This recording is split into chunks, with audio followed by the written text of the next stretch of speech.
ఈ జెండాలు దించాలమ్మా. అమ్మా అమ్మా సిపిఐ జెండాలు దించు తల్లి. వెనకాల కనిపించడం లేదట. జెండాలు దించు నాన్న తల్లి.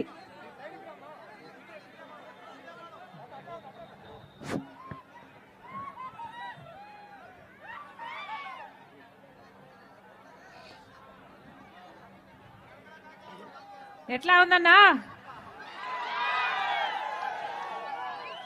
5 సంవత్సరాలు అయింది కదా ఎన్నికలు వచ్చి. ఓట్లేసి 5 ఏళ్ళు అయిపోయింది. మళ్ళీ ఎన్నికలు వచ్చాయి. ఎట్లా ఉంది 5 సంవత్సరాలు? గడిచిన 5 సంవత్సరాలు ఎలా ఉంది? అంతకుముందు 5 సంవత్సరాలు చంద్రబాబు గారు